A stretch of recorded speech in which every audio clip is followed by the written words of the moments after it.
और bell icon को click करके हमारी लेटेस्ट वीडियोस के बारे में अपडेट जानें। कर्नाटका के अंदर वहां पर फसाद हो रहा है पिछले कई दिनों से। जो बच्चियां हैं, जो तालबात हैं जी, उनके ऊपर जो है वो पाबंदी लगा दी गई कि वो हिजाब नहीं करेंगी। आज पूरे इंडिया के अंदर पहले मुसलमानों के साथ, मर्दों के साथ सलूक होता था, सही, कि उनको गोश्त सूंघा जाता था, कि वो बकरे मारा जा। आज मुसलमान की औरत महफूज नहीं है। ये मध्य प्रदेश के अंदर वहां के एजुकेशन मिनिस्टर ने यह कह दिया है कि हम स्कूलों में हिजाब पर पाबंदी लगाएं। कर्नाटक हुकूमत के स्कूलों में हिजाब पर पाबंदी के खिलाफ तालिबात ने अदालत का दरवाजा भी खटखटाया, लेकिन सुनवाई नहीं हुई।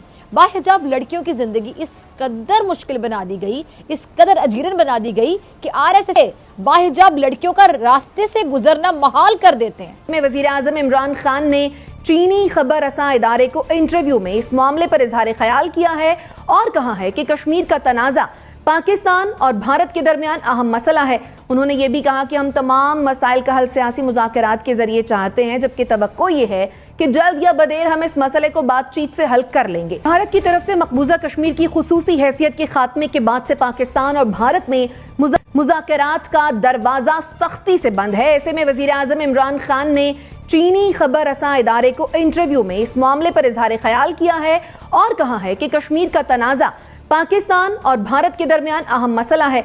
उन्होंने ये भी कहा कि हम तमाम मसाइल का हल सियासी मुज़ाकरात के जरिए चाहते हैं, जबकि तवक्को ये है कि जल्द या बदेर हम इस मसले को बातचीत से हल कर लेंगे।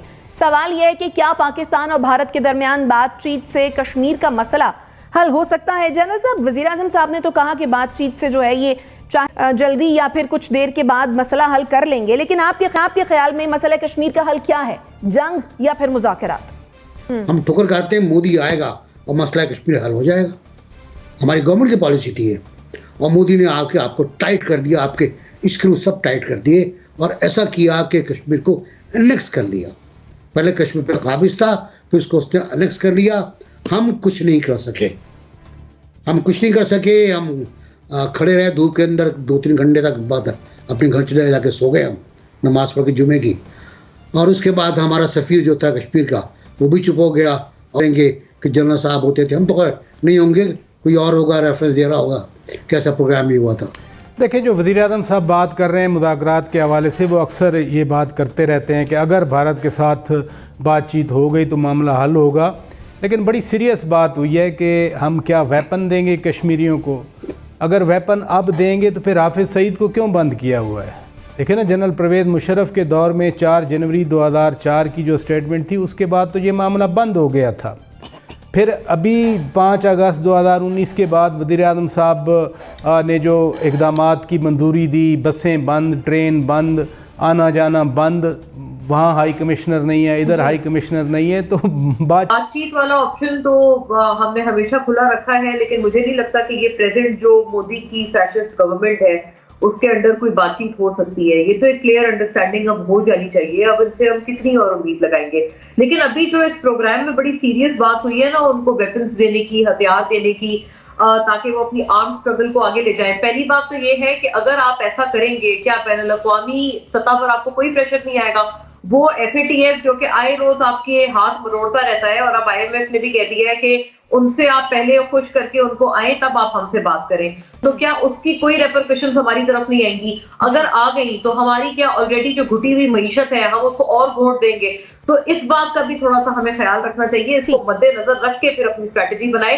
ये ना हो कि वो बात करते करते हम अपने पाकिस्तानियों का मजीद दम तोड़ दें। कर्नाटका के अंदर वहां पर फसाद हो रहा है पिछले कई दिनों से, और इस बात पे हो रहा है कि जी वहाँ की जो बच्चियां हैं, जो तालबात हैं जी, उनके ऊपर जो है वो पाबंदी लगा दी गई कि वो हिजाब नहीं करेंगी या बुर्का। अच्छा, अब मामला ये है कि ये अपनी मर्जी है वहाँ पे।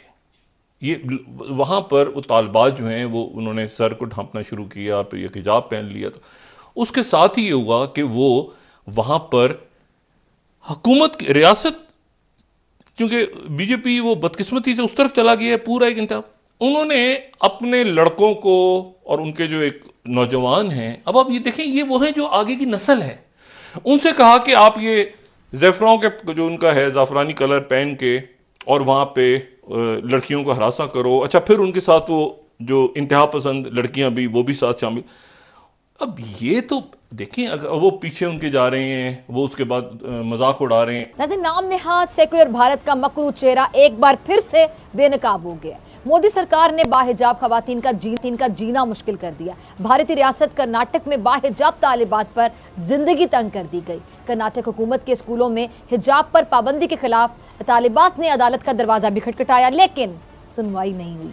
बाहिजाब लड़कियों की जिंदगी इस कदर मुश्किल बना दी गई, इस कदर अजीरन बना दी गई कि आरएसएस बाहिजाब लड़कियों का रास्ते से गुजरना मुहाल कर देते हैं। एक कॉलेज में एक लड़की को इंतहा पसंदी के नारे लगाते हुजूम की तरफ से किस तरह से हिरासा किया जा रहा है। फुटेज में आपने देखा जा सकता है कि हुजूम में शामिल जो लोग हैं वो आगे बढ़े, लड़की के सामने नारे लगाने लगे, लेकिन लड़की ने इस दौरान जो मुश्तिल हुजूम है उसे डरने की बजाय उनका भरपूर अंदाज में मुकाबला किया। ऊंची आवाज में अल्लाह अकबर का नारा लगाया और इस बहादुर लड़की ने मोदी की गुंडा रियासत को अपनी बहादुरी से मुंह तोड़ जवाब दिया। अब नाज़रीन, इस हवाले से भारतीय अदालतें भी मोदी के हाथों की कह लें कि कठपुतली बनी हुई हैं। मोदी का सेकुलर चेहरा बुरे तरीके से बेनकाब हो चुका है। अब हिजाब को लेकर मोदी सरकार जो फितना फैलाने जा रहा है, मैं कहती हूँ ये फितना इंशाल्लाह भारत की बर्बादी का सबब बनेगा।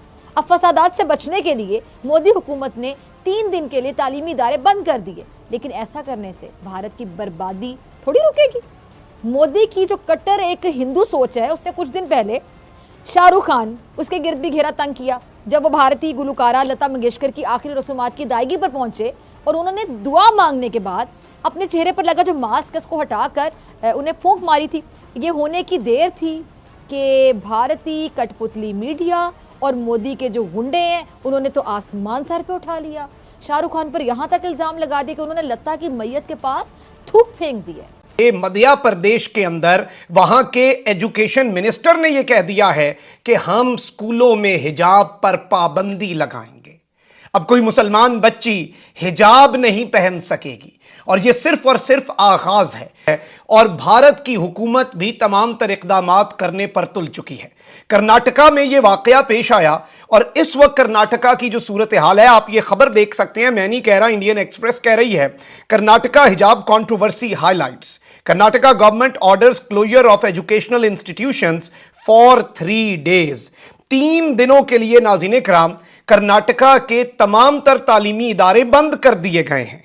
और इस सब के अंदर मैं आपको यह भी बता दूं कि कर्नाटका का जो हाई कोर्ट है उसने हिजाब के ऊपर जो बैन है स्कूल्स की तरफ से, एजुकेशनल इंस्टीट्यूशंस की तरफ से, अभी उसकी पेशियां भी सुननी है, यह मामला भी अभी चलना है। इसके साथ ही साथ इस वक्त चल क्या रहा है, Karnataka hijab row sets off ripples in Madhya Pradesh and Puducherry, मुख्तलिफ इलाकों के अंदर मामला कर्नाटका तक नहीं रहा और इसके जो रिपल इफेक्ट्स हैं वो, इसके असरात और इसके आफ्टर शॉक्स जो हैं वो अब मुख्तलिफ भारतीय रियासतों में महसूस हो रहे हैं और अब मामला ये हो चुका है कि ये खुलकर सामने आ रहे हैं। आज पूरे इंडिया के अंदर पहले मुसलमानों के साथ, मर्दों के साथ सलूक होता था, सही, कि उनको गोश्त सूंघा जाता था, कि वो बकरे को मारा जाता। आज मुसलमान की औरत महफूज नहीं है।